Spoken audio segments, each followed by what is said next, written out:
Fortnite dunyo bo'yicha trendda, lekin O'zbekistonda deyarli hech kim o'ynamaydi. Nega?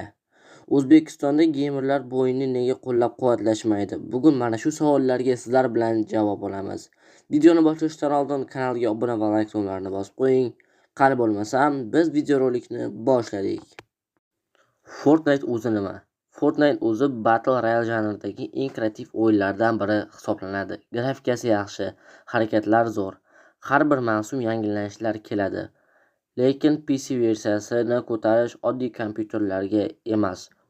Fortnite RTX DLSS kabi texnologiyalarni qo'llaydi. Kamida GTX 1060, i5 8 yoki 16 GB operativka, FPS barqaror bo'lishi uchun SSD kuchli CPU bo'lishi shart.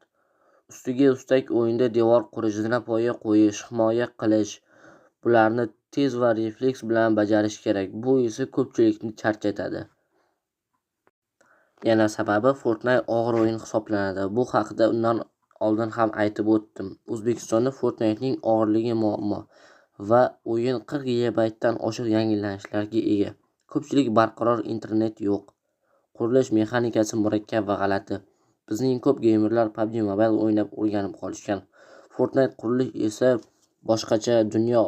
O'q otishdan ko'ra ko'proq qurilish va kreativlikni talab qiladi.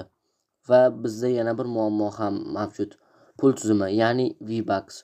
O'yin o'zi bepul, lekin Battle Pass, skilllar va ko'pchilik kontent faqat V-Bucks orqali ochiladi.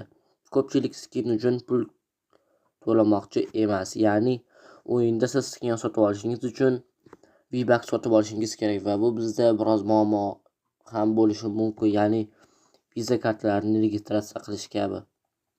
O'zbekistonda esa PUBG Mobile ga asosan urg'u berilgan. Mana misol uchun UC olish uchun bizda 1000 dan oshiq UC servislar bor, lekin Fortnite bo'yicha yetarli servis, hattoki stabil internet yo'q va bu bizning katta muammolarimizdan biri hisoblanadi. Va bizda 4-muammo ham mavjud. Content yo'q. O'zbekistonda Fortnite bilan stream qiladiganlar juda kam. Ba'zi paytda Fezod tog'amiz o'ynamasa, deyarli hech kim o'ynamaydi.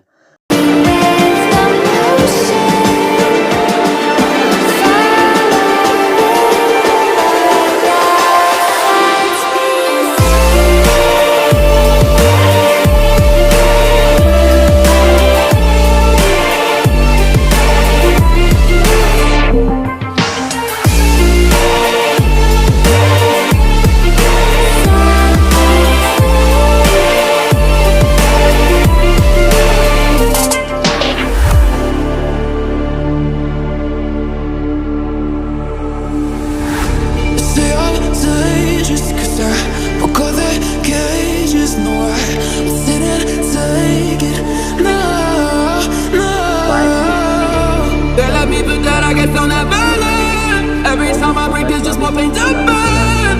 They'll never, never, never learn.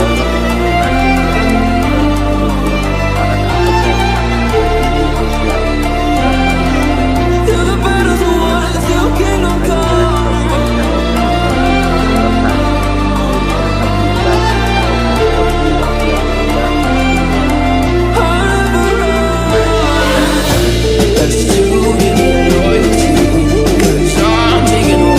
Ya'ni kuchli PC kerak, kuchli internet talab qiladi. Qurilish tizimi murakkab, pul ishlatish zarur, mobil versiyasi cheklangan. Siz nima deb o'ylaysiz? O'zbekistonda Fortnite ommalashadimi yoki yo'qmi? Sizga qaysi biri ko'proq yoqadi? PUBG Mobile mi yoki Fortnite mi? Kommentariyada yozib qoling.